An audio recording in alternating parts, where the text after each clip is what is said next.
All right. Thank you, everyone, for joining. Just a quick recap. My name is Oren, the CEO here at Rally. We're building a user research CRM that's going to make it really easy and simple for teams to manage all their participants for research, build panels of their own opted-in customers, and automate the recruitment process on top of that for internal studies. So Akshay here is the very first in a series of AMAs that we have coming up with researchers and research leaders and research ops folks from across the industry. And he has an amazing story, amazing career so far, and very excited to learn from him. So Akshay, why don't you start with a quick introduction on yourself, and then we can get into a few the questions. Please keep Q&A coming in the chat. Lauren from our team here will be moderating. We'll be collecting questions, and we'll spend about half the time talking to Akshay with a few pre-prepared questions, some that you had already submitted in advance, and then we'll move into the AMA portion as well. Sounds great. Thank you, Oren. Very delighted to be here. Let me introduce myself. Yeah, thank you everyone for joining. This is just so lovely. But I'm Akshay, and I am based here in Brooklyn, New York, and I am currently, I lead user research at Gong, which is an enterprise tool for salespeople to be more productive. But my background is actually prior to UX and user research, actually in the humanities and in urban studies and cities. So I never really knew what to do with that. And very serendipitously, almost 10 years ago, before UX research really exploded, learned about this field. And I was like, wait, I can learn about people and use that to build products and businesses and not just write a paper that no one's ever going to read. So that really piqued my interest. And then after a series of working in design agencies and working at startups, I joined LinkedIn, where I was a researcher for about 3 years. So I sort of saw the team at LinkedIn evolve from, I think when I joined, about 15 researchers to about 40 when I left. I'm sure the team, a huge place in my heart for the team at LinkedIn, has grown a ton since. After that, I was at Spotify for a couple of years, where I worked on the personalization org. So I led user research basically to understand how people listen to music and how people listen to playlists and how Spotify recommends music and tracks and artists to its listeners. So total joy being able to study that. And now I'm at Gong, like I said, where I'm sort of building out the UX research discipline. Very different space than, LinkedIn and Spotify being more of a SaaS enterprise company. But yeah, it's been a great experience. So happy to talk more about all of that today. Wonderful. Thank you for the intro. Lots of really cool companies that you've had the opportunity to work at and see how research has been built and established and evolved and grown. So that brings us to your current experience, and would love to hear a little bit more about what was it like for you to join a high growth SaaS company as the very first and only dedicated researcher. Yeah, totally. I mean, unsurprisingly, it's very, very different. I sort of grew up as a researcher at much bigger orgs, like I said, LinkedIn and Spotify for many, many years. So it's definitely been, very different. And I'll dive into a lot of that over the course of the hour. But I think a few things that come to mind is that, I think one thing as I was reflecting on this question was that, things can feel a lot higher stakes sometimes when you're the only researcher. And so, of course, things can feel that way even at, bigger orgs. Spotify, for comparison, had about 100 researchers, honestly, even more. And we were embedded in the data science org. So together, our insights team was like 500 insights practitioners between user research and data science. LinkedIn, like I said, was about 40 to 50 researchers, so much more substantial org. So you had a lot more of a cushion almost of other folks you could lean on. So I think one difference has been definitely realizing that things can feel higher stakes, because it can feel sometimes like you are representing your entire craft and your entire discipline as sort of the sole person in that seat. But at the same time, it's been really entrepreneurial. And, that's sort of a big reason why I wanted to take my hand at, taking my experience from bigger orgs and joining something that was growing really fast. And so, having your hand at starting something new, setting up the foundations, evangelizing and educating people on what research is, It's been great, and it's allowed me to be really curious and experimentative. I sort of have, I wouldn't call it a blank slate, but you have a lot more of a runway to try out things because you can see what works and what doesn't and go from there. So I think that's been a big difference, and a really key, joy for me as I've sort of leaned into my role here at Gong.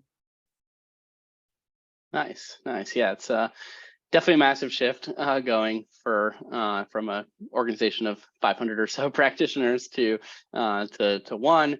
And yeah, love the entrepreneurial approach that comes with, and the need and demand to be curious and experimentative. And for a certain type of person like yourself, sounds like that's a fun challenge that you were looking for too. Yeah. And speaking of challenges, I'd be curious to hear what some of those have been, and lessons learned during your time so far, during the first year in this role.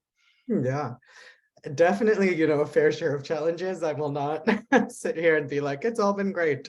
Well, it's definitely been a big, learning experience. Definitely some things that I wish I thought more about, or maybe I did think about, but maybe underestimated. So a few things come to mind. I think the first one is, like I said, coming from much bigger orgs to being the first of your discipline, you don't have other researchers to lean on. And that was a really big, again, I sort of course, anticipated that, but I didn't realize how much that would affect me because, I remember at Spotify, like I said, we had over 100 researchers. So I could think of literally anything. And someone on our Slack channel has done that before. I could be like, hey, does someone have insights around how to run this sort of survey or tips on how to run a workshop? Like anything I could think of, someone in there was an expert in, which was incredible. So while I took a lot from that experience, I really miss and, still miss having that. So I think that's a big challenge that you sort of have to be okay with. And so I always tell people that I mentor, like, there's a lot to learn, but also be sure you're at a point in your career where you're okay with not having other researchers to lean on. But at the same time, lean on other people outside of your company. And I've definitely done that. I have so many friends and mentors I've made along the way who I continually, on a weekly basis will reach out to and be like, sometimes even jump on a call with and be like, how would you approach the situation? Or even something much nerdier like, hey, I really want to learn this thing. What method would you use? And so I still do that even from people outside of my company. And I think the second thing is leading into people at your company. I found product marketing and data science are usually really good insights adjacent practitioners that you can lean on. And so I've definitely made that a point of mine to really lean into what my product marketing and data science partners have to say, just so I'm not, spinning in circles by myself, because it's really, really hard to do that. So I would say that's the first sort of challenge and lesson learned, definitely something that took a bit of adjustment. The second would be that, it's okay to push back and to say no. And no matter, there's a million things happening at every org, and there's so much you can be doing, and being the first of your kind. And to give you some context, we're a pretty substantial product org. I sit directly under our head of product, and there's about 25 product managers and about 20 designers and about 5 UX writers. So it's a pretty substantial org. And so I realized, I really had to push back and say no, because I would go crazy otherwise. I wasn't going to say yes to everything. And so I think that's been a big lesson. You have to be protective of your time and your energy, and you have to give yourself a time window to really showcase what really strong research can look like. And so now, as I reflect on the past year, I've done, and this was pretty intentional, projects at all sorts of altitudes, right? I've done very tactical design iterations that have helped the team change little things before we launch them, to doing very, very strategic projects on like net new foundational bets for the company, where I was presenting to our executive team. And so now that I've come up at a year, I can look back and say, these are all the different types of research. It's like a research portfolio for the company. And that can really serve as an honest point of conversation to really think about what's next. And I think the third thing that I've definitely learned is, again, going back to what I was saying earlier, you really have to be experimentative and lean into that. And I think that's a core part of being the first researcher, especially at a company that's growing really fast, is that you have to try things out because no two orgs are the same, and that's okay. Things that I saw work really well at LinkedIn, I took over to Spotify. Some of those worked really well and others didn't, and that's okay. That's part of the culture of the company, the culture of the product org, and a million other things that make it unique. And some of the things, again, I've tried at both of those companies I brought onto Gong, and I realized they don't work, or maybe they do work. So just like being really experimentative and trying things out and realizing some things are going to work and others are not, and that's totally okay. One thing I've sort of tried to do is I did a lot more mixed methods, a lot more quant, a lot more survey work over at Spotify, partly because of the nature of the team being with data science. And I realized at Gong, because of the nature of the product, because of where our company is in its product evolution, where our direction is headed, I realized a lot of the work I'm doing does lend itself more to in-depth interviews and more qualitative methods. And while I want to be more experimentative, that's just what's going to lead to the most impact. And so being nimble and flexible is really important. So yeah, I would say those three things when it comes to challenges and lessons learned are probably the ones that are top of mind for me as I come up to my first year at Gong. Awesome. Yeah, appreciate that. It definitely sounds like a lot of learnings and being able to find your own kind of new version of community, what that means to you when there aren't other researchers to learn from and to collaborate with. But it sounds like you're finding your way there. Yeah. Learning to push back and say no, prioritizing these stakeholder demands when you have 50-to-1 ratio of PMs and designers to yourself. Yeah. One thing I didn't mention is something I've seen work really well. So when it comes to lessons learned is, one unique skill that we have as researchers is being able to connect the dots. And usually when you join a team, there's a lot of history and tradition and culture that you're joining. And so I spent my first 6 months really pushing the team to be like, okay, there's like 40 of us who've talked to like hundreds, if not thousands of customers over the last many years before I joined.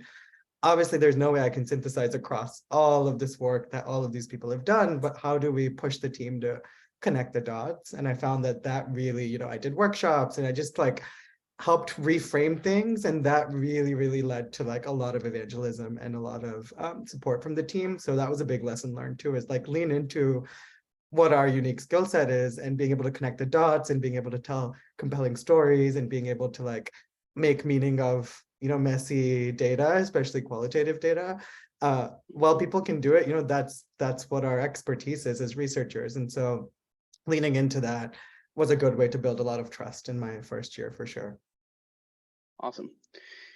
Great. So we got a question from Beth during the last minute or so that I think might be worth it to touch on very quickly.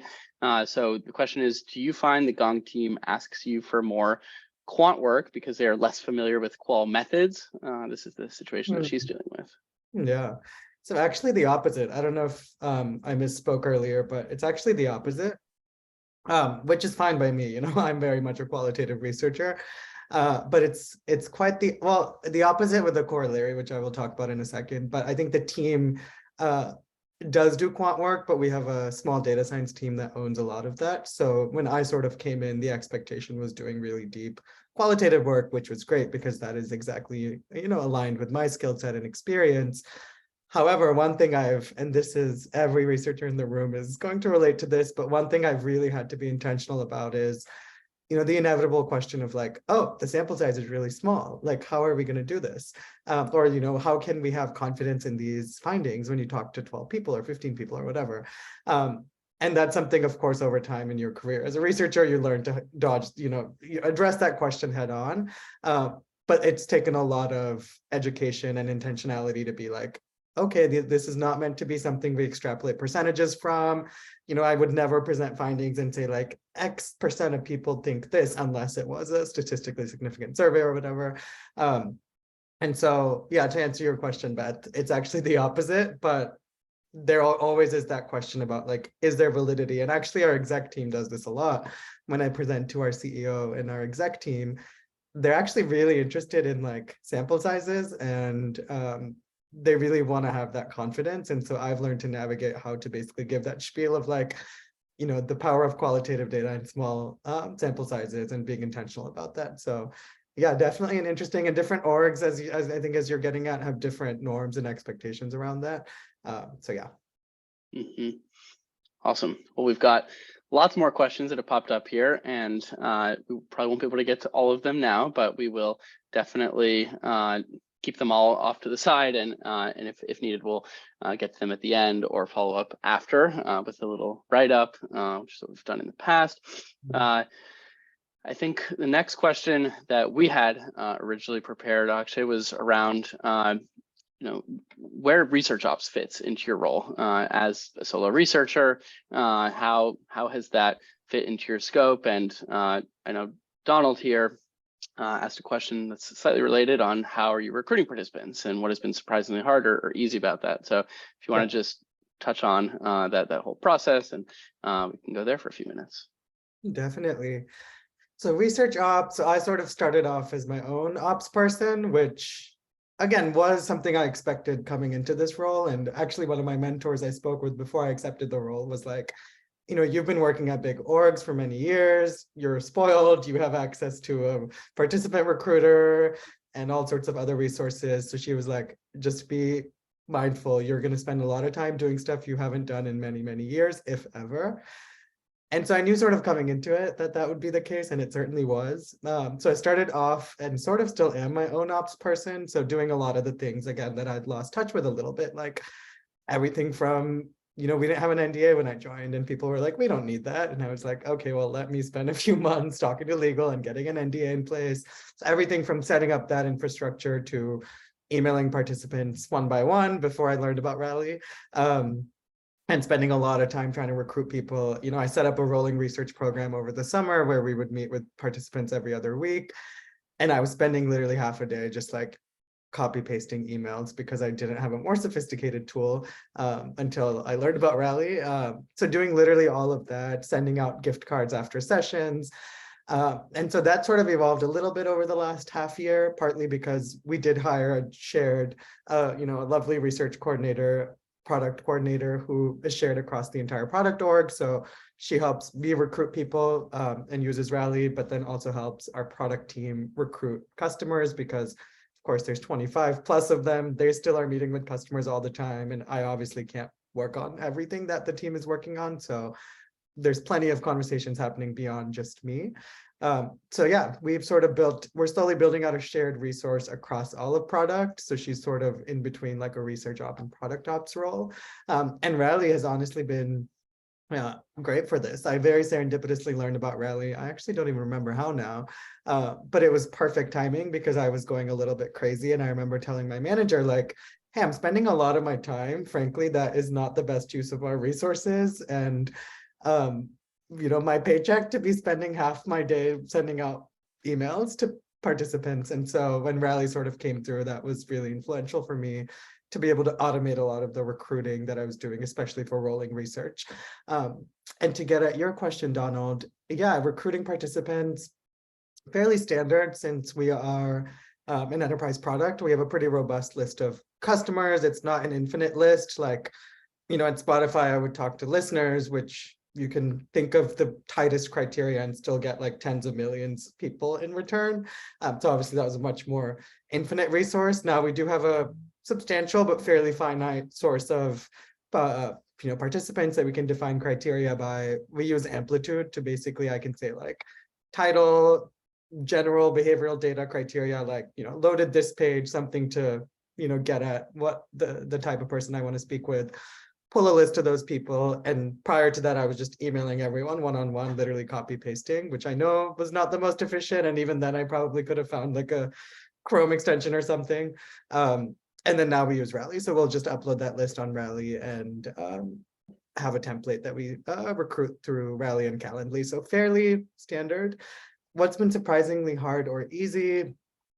Easy is probably, and I think this might be the nature of the company and the size we're at and the scale we're at, although we're growing really fast, is that I can basically go and do all of this myself. In the past, I've had to go through a lot more bureaucracy sometimes, looking back at some past experiences to like have the right credentials to then pull a list of participants, which makes sense when you're dealing with, the likes of LinkedIn or Spotify, because obviously that's, the member data is really, really, really closely held.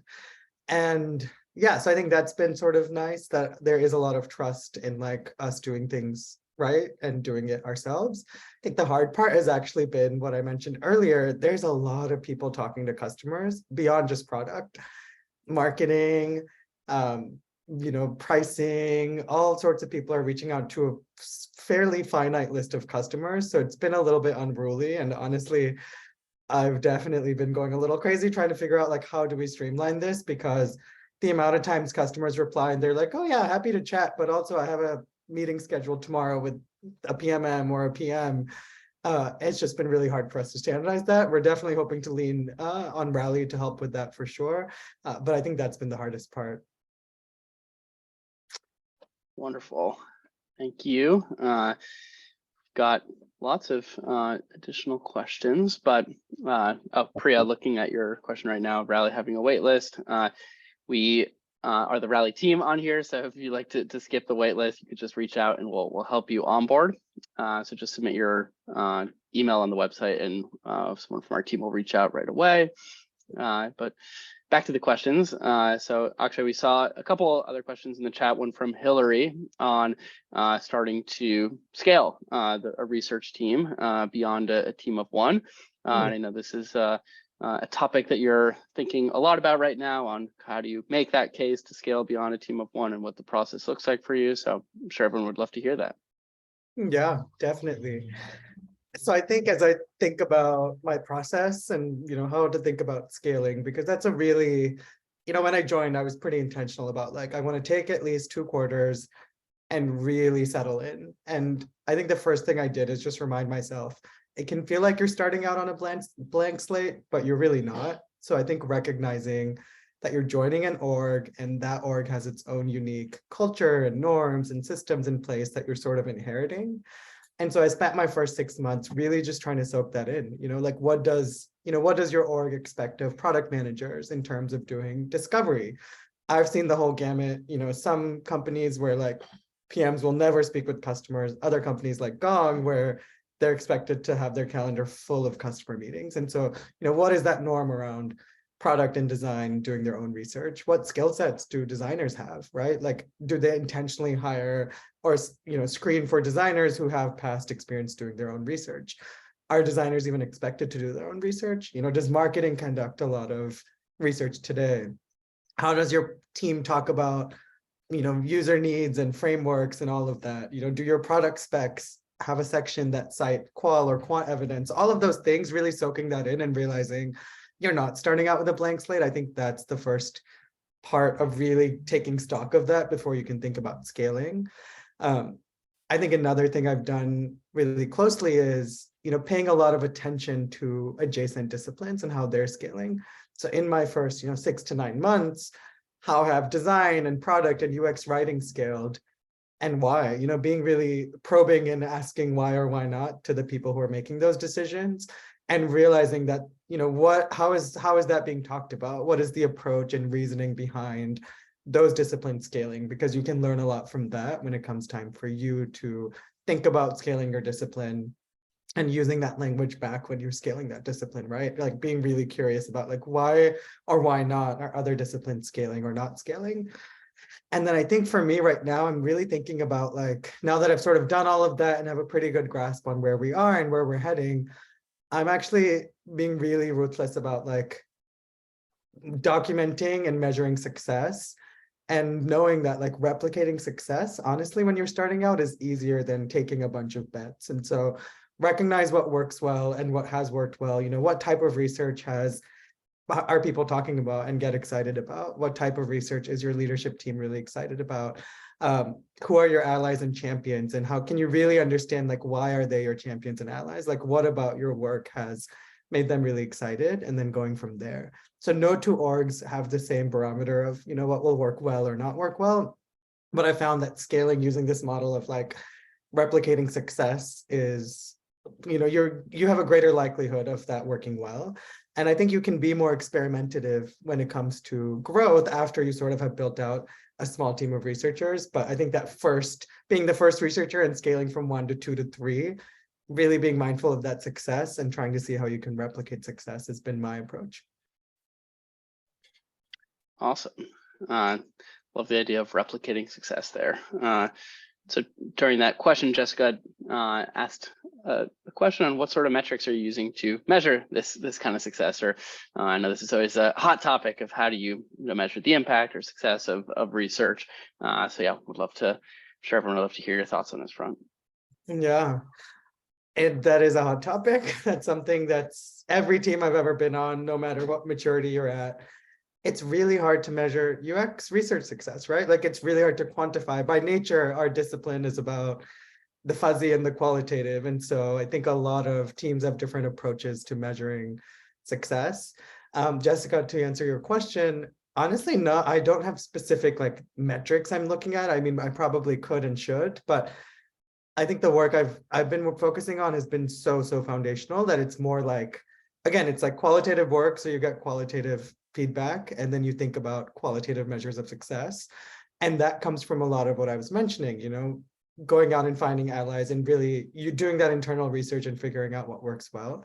So for me, some measures of success have been, explicitly asking product leaders, like, what decisions can you point at or point to in the last 3 to 6 months that you would have made differently or wouldn't have made had we not had research? And like, that's a question I posed to I basically just went around and spoke with a bunch of my group product managers over the last couple of weeks. So this is really fresh for me. And being able to document that, like, what decisions did our work together or research help you make? And sometimes it's specific things like, oh, we would have, and these are all things I heard, right? Like we would have, we changed the entire paradigm of how we thought about X thing because of research. Like that is music to my ears, because that's the dream if someone can say that about your work. Or it could even be things like, oh, your research actually helped shift an entire, rally a lot of people together and shift our perspective on a thing to the point where like we cut many months out of like how much longer it would have taken had we just done this ourselves. That's another measure of success. So I think just trying to find those qualitative things of like, what decisions did you help influence? And then you can use that and replicate that in the future as well. So that's sort of how I'm thinking about it. I'm trying to think what else. Yeah, no specific like metrics in the sense of like, I think it's a little chaotic being a researcher of one. So it's hard to like spend a lot of time trying to quantify a lot of the impact. I think over time, as you become more mature, like different orgs, again, I've seen this work in different ways over the years. Different orgs have different approaches and more or less intentionality about measuring that success and impact. But I think for a small team of researchers, that's probably a good way to go. Yeah. Well, I think based on the comments here, sounds like everyone thinks like you're doing a great job. So love to hear it. And yeah, another question that came up that a few people plus one was from Janet on how you are thinking about building out the team beyond a team of one when it comes to skills and personality, what complements you and your own skill set and personality, and what your kind of approach looks like for that.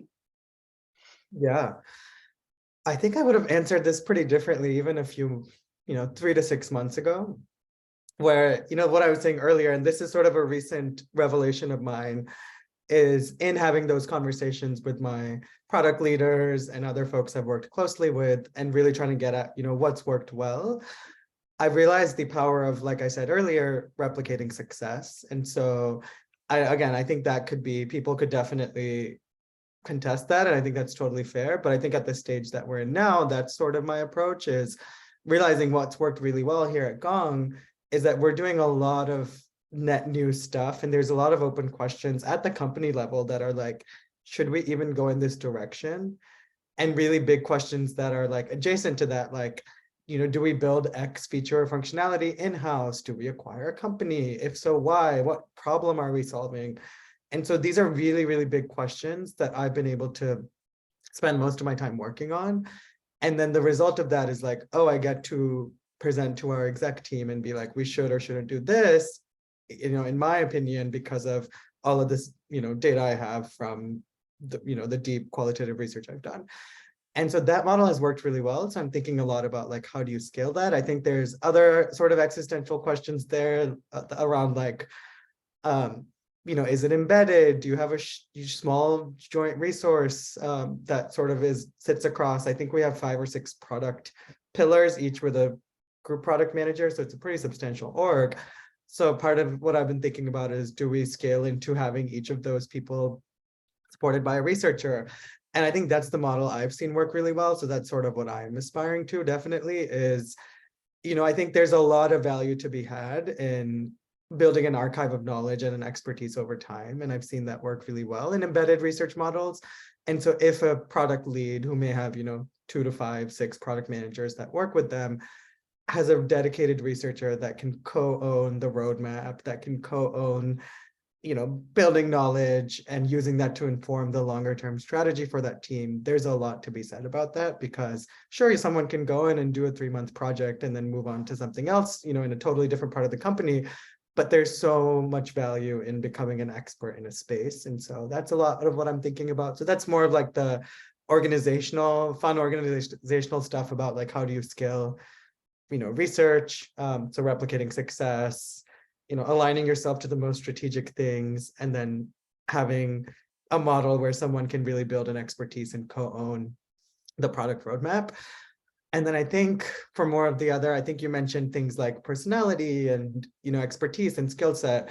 Yeah, I think a lot of that lends itself to what I said. I think that helps dictate what type of researchers you would want. And so I think like for currently at where we are at Gong, we're a very qualitative team, and it's a lot of people who are familiar with, or ideally very skilled at talking about like in-depth workflows and pain points and needs, and a lot of stuff around like tooling, a lot of the like really nerdy fun like enterprisey stuff, and that's a very different type of researcher. Not that people can't be multiple different types of researchers simultaneously, but that's a very different type of researcher than I was at Spotify, where we were looking at much the problems were much bigger, and we were looking at things in the hundreds of millions of people, and the methods were really different. The type of multi-method study we would do are really different.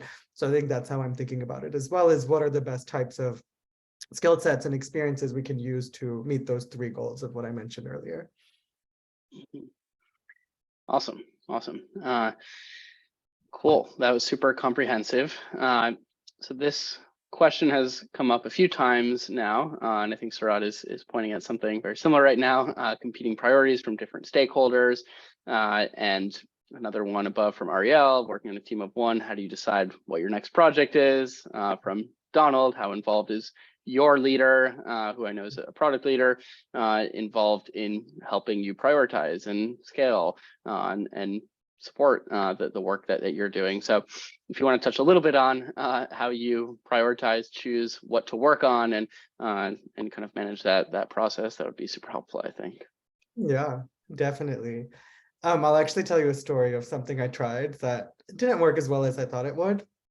So one of the first things I did when I joined in my first couple of weeks was, and I was trying to replicate what had worked really well. I want to say we did this at LinkedIn and it worked really, really well, is that we had a really robust form that stakeholders could submit with research requests. And then you would basically take all of those and prioritize them as a team, go back to your product team and be like, we as a research team are going to do this and not this, and this is why. And I was like, great, this will work really well at Gong. So I spent a ton of time and energy trying to like create this form, tell the team about this form. And I was like, great, like fill out this form every time we have a research request, and then I will use that to prioritize what I'm going to do. To be honest, it was a bit of a waste of time because I did all this and it worked. Like I had a very full form of like 20 plus requests, but I realized there's so much background work that needs to be done for that to be successful, right? Like there needs to be a shared understanding of like, what is research? I think a lot of people were submitting things that like weren't research questions, which I don't blame them. That's fair. Like that takes time, and that worked at a place like LinkedIn because I had like a decade's worth of a research team by the time I was there. And so people had that was already part of the culture and embedded in the culture a lot more. And so basically I had all these requests, but it didn't really matter because it was just me. So obviously I was like, okay, I have all these requests. It was a good visual representation of like, oh, there's a lot of need and demand, but it was just me. So I was like, I can't really do most of these things anyway. And so what I actually did, and Sarat, I think this will get to your question, is you have to go directly to your head of product or, whatever org you're in. But I would say ideally your head of product or even your CEO, and be like, what is top of mind for them? And you work on that. And that's what I did. Obviously, you can do other stuff on the side, but it was pretty clear to me once I went to our head of product and our CEO, and I was like, what is top of mind for you? Like, what is the top space or question that you are most curious about that you think will impact your strategy and approach at the company level? And that's what I've done over the last year, and that's served me pretty well because that opens you up. You're setting yourself up for success, because if you're doing what the head of, I mean, obviously not, you're not just going to take orders of like, do this, but if you're going out and studying things that are top of mind for the leadership at your company, you're going to be invited to rooms to talk about those things. And that's going to help build and evangelize research, but also you're going to see a lot more impact because you're doing things that people care about. And like, I could have been like, and I was pretty ill-informed, right? Like 1 month into the company, I didn't have the context to be like, this one of 30 requests seems really interesting and high priority to me. So you have to lean into, I think, what is most top of mind for your leadership team. So that's what I've done, and that's worked really well. I think that changes over time. And now that I have my footing and I've been there for a year and I sort of know and have a lot more context about what the company cares about and what I think I can be a lot more vocal about like, oh, let's actually take these 3 requests, up level them, and do this really foundational study about X persona or X space that we haven't done. So I can be a lot more opinionated now, but I think it takes a bit of time to get there. Awesome. Some great responses to that. I think people are really happy with it. It sounds like using your research skills to align yourself with leadership and work on the most important problems that the company is facing is a great starting point. That's how you get your seat at the table, your voice heard, your impact really clear based on the insights that you're delivering internally. So that's great that you were able to do that. Mm-hmm. Cool. So another question that has come up a little bit, again, kind of on the topic of prioritization and how to choose not only like what you're working on from a research standpoint, but also in general. There's obviously a lot of other folks in the room that are research teams of one or research leaders with no dedicated ops support, no other researchers to help them. And you're obviously expected to not only do your own research, but also evangelize the findings, consult with non-researchers, manage the ops, the vendors, the legal, etc. So with your last year operating in this domain, what's one piece of advice that you can give to folks who are in this position? Yeah, definitely. It's a lot trying to juggle, things at the micro scale and things at the macro scale and everything in between. So I would say my advice, I'll actually give 2 pieces of advice. One is a little bit more tactical and something I worked really well. When I first joined, I was like, great, I'm going to come in and I have, all these tools I've loved in the past, UserZoom, Dscout, Qualtrics. I was like, I'm going to spend a bunch of time meeting with all these teams, trying to onboard all of these tools and come up with an amazing toolkit for myself. Most of those didn't go anywhere, partly because it took a lot of time. That stuff takes a lot of time and energy. And so I found myself in my first 3 months just like doing a ton of that work for it to lead nowhere. The other thing was, it's not impossible, but it's tricky to make the case to purchase a tool that is quite established like Dscout, which is, upwards of, even for a couple of seats, like 6 figures plus. And so again, different orgs have different norms around this, but I've spent a lot of time being like, this is why this is a good investment and this is what I'm going to do with it. And honestly, most of those didn't really go anywhere. So I think my advice would be like, lean onto existing things that are already part of your company's toolkit.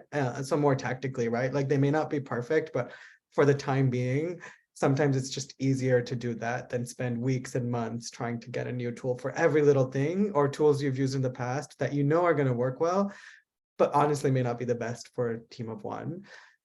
To be honest, Rally is the only tool I use now because it was, checked a lot of my boxes.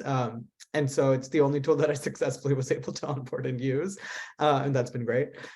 And I think the second piece of advice would be sometimes more, I guess, a little more existential, but it's easy to get stuck doing logistics, building infrastructure, meeting with tens of people every week who are like, oh, you're a researcher, you can give me support now. So I spent like so much time just giving people, and I enjoyed it and it was a great experience for me, but so much time just doing one-off or a couple of times meeting with people, giving feedback on discussion guides, on research approaches, synthesis. Again, all of that was great, but I definitely was starting to feel just completely like I was losing sight of actually doing meaningful research. And I realized you kind of have to be a little bit ruthless and you have to carve out the time to actually do research that inspires you and is meaningful to your org. Because ultimately, as you think about scaling, what other folks, especially, leadership and, the people who are going to actually give you the resources and support to scale, what they'll really remember is like, oh, you did this really kick-ass project that you presented to our exec team, and that really changed the culture or the approach that we had to X problem. And so I sort of lost sight of that because I spent so much time not protecting my time. And so I think that would be my other piece of advice is don't be afraid to say no, and don't just get stuck infrastructure building and doing things that may not go anywhere. And that's hard to know, like hindsight's 2020, but I look back on my first 3 months and I was like, I was so eager and I spent so much time doing things that led nowhere, especially when it came to like acquiring a million tools that might not have been the best for me at the time. So that would be, something that comes to mind as I think about trying to do 100 different things as a small team or a team of one. Fantastic advice. Yeah, have to be ruthless. And I can hear it in your voice over over the year that you've honed that muscle. So that's awesome. Cool. A couple other questions. We can move into some of the questions that were collected beforehand, and if we'll tackle a few more of the questions that were added into the chat. We've got about 15 minutes left, so anyone else that has a question, hashtag Akshay the Ruthless. There you go. Yeah, so one question goes back to something that we touched on a little bit earlier, but moving into Gong, obviously there were a lot of folks that were talking to customers already and having customer conversations and doing their own versions of research. And Michael from beforehand submitted a question on all the duplicate efforts that are happening across departments within the same company, whether it's customer service or sales or marketing.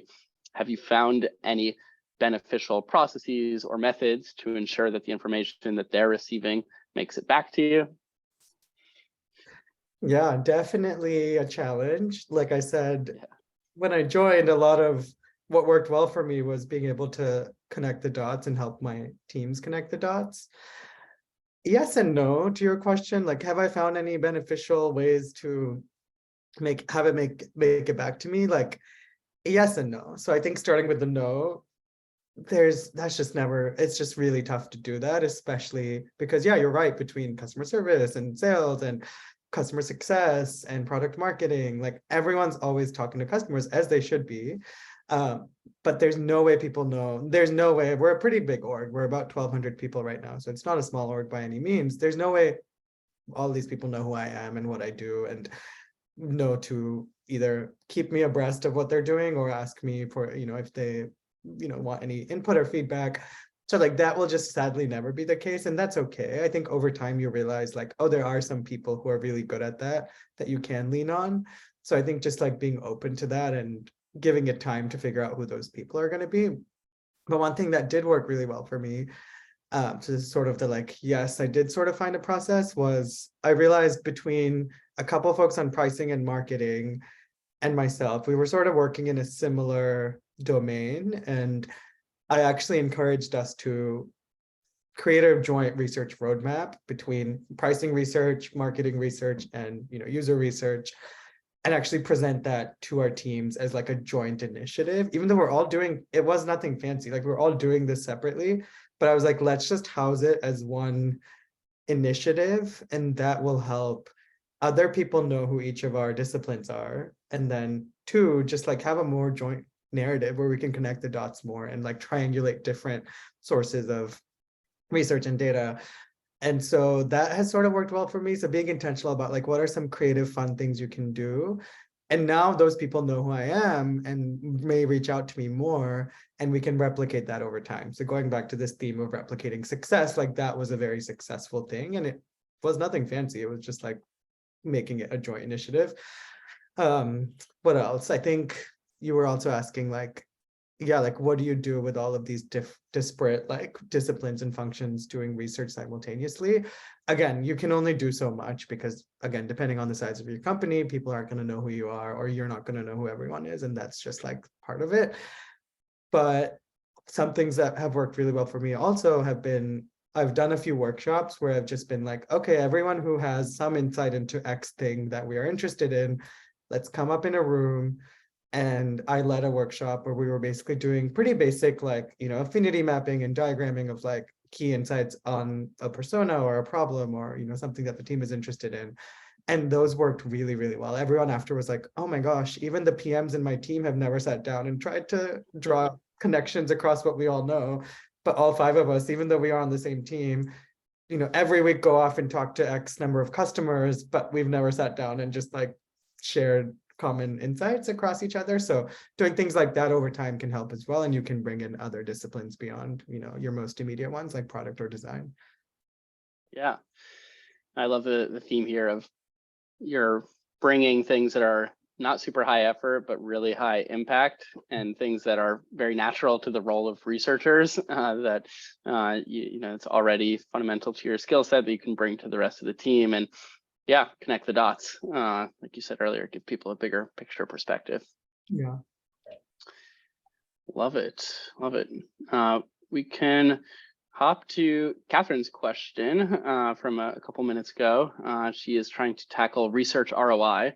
So I know we talked a little bit about measuring impact of research already, but if there's anything else you would like to add on tackling research ROI, then yeah, go for it. Yeah. Catherine, I'm guessing by ROI you mean, like research impact and like what is return on investment. Right. And, But what is the return on investing in research more existentially, probably? So like I said, it's hard to put metrics around that. It's hard to put like I found at least to be like, we've done X number of things that have led to, over time, you should definitely aim for that. But I think that in itself is a whole other rabbit hole we can go down.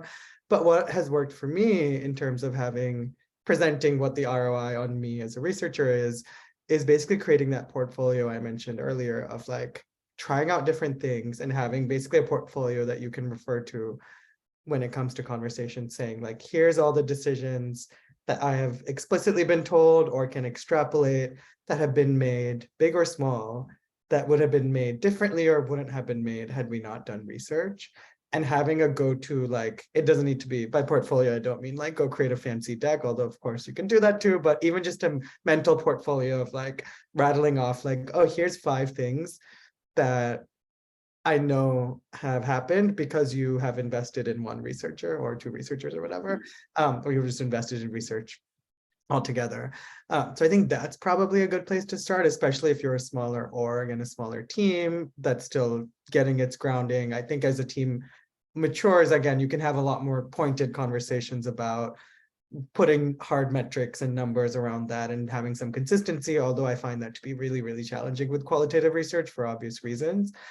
So I think that might be, something to try at least, is just have a portfolio. And then I've seen little things work well too over the years, and I've tried some of these, is, sending a bi-weekly or even weekly or monthly, whatever cadence works for you, update. That's like, here's, something research, here's a decision research helped make, and sending that out as widely as possible. If you're a small company, send it to your whole company. If you're, a medium-sized company, send it to your product and design and marketing orgs.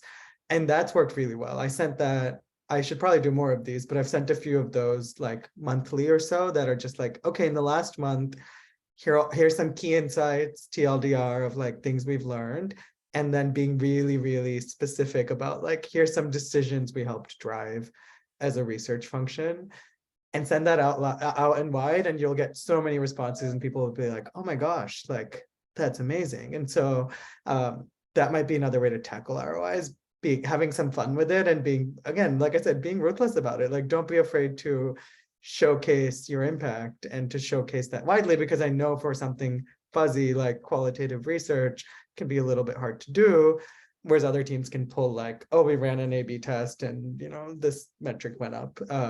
So yeah, that worked well for me, actually. I forgot about that, and I should do more of those, Yeah. because when I first sent that out, everyone was like, that was amazing. Yeah, it's brilliant. It's brilliant. You're, taking the work that you're already doing. Obviously, you're capturing your own success stories and the things that you have impacted, but then instead of keeping those to yourself and waiting for a performance review or something to share with your manager, you use that as an opportunity to share it wide. And that has so many next level positive impacts on people seeing the impact that you're driving, people wanting a piece of it themselves, wanting some research for their own work. So I think that's awesome. Exactly. Yeah, and it seems like Wes does something similar there with a share out of the product that they led, and very helpful to show the team what they were working on, what's on the radar for the next month.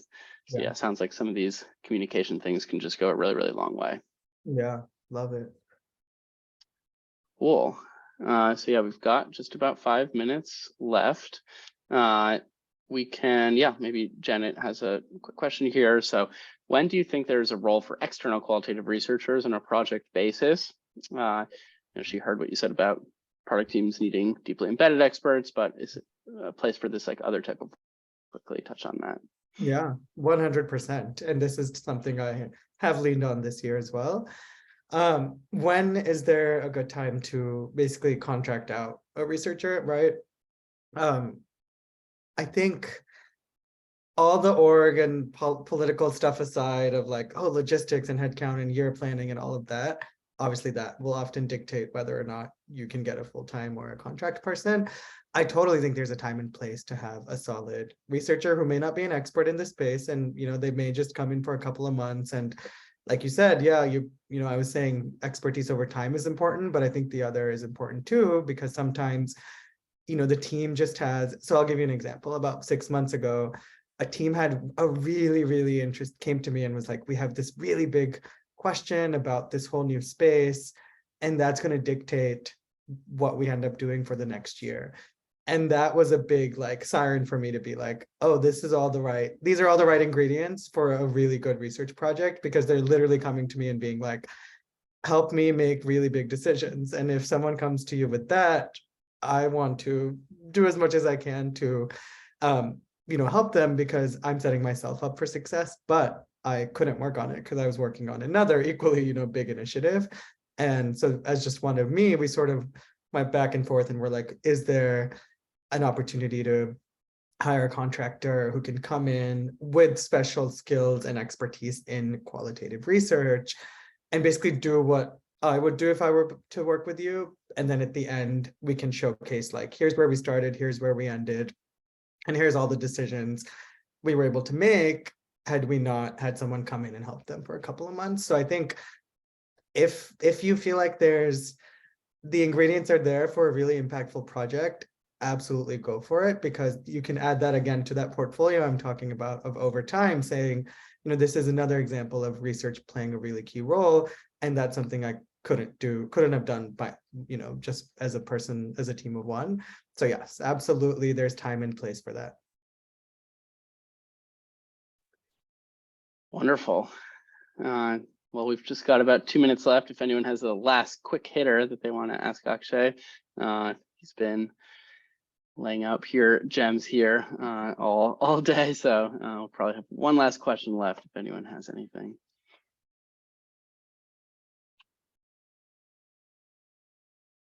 And if not, then I think this has been amazing. Any closing notes or words from you, Akshay? Yeah, I was just going to point out what Janet mentioned. First of all, thank you, Janet. But yeah, I know it's a crazy time. The world feels like it's crumbling, especially with all of the layoffs. So I hope everyone is, keeping your chin up. It can be hard. But I've seen a lot of stuff in the industry and just in general, obviously every time you open the news, it's a lot of doom and gloom. So hope everyone is hanging in there. It's a crazy time. And yeah, I'm glad this was helpful. I'm always happy to do this. And shout out to Rally. It's a great tool. Thank you so much. Really fun collaborating with you, and thanks to everyone who joined. Appreciate all the amazing questions and engagement throughout, and for joining from pretty much every time zone in the world. So good morning, good evening, good afternoon, and we'll follow up with a recap. Yeah. Yeah, and I see more questions, so feel free to reach out on LinkedIn and we can keep the conversation going. Yeah, absolutely. Yes, recording will be coming in the next couple of days. All right. See you, everyone. Thanks, everyone. Have a great rest of your day. Bye.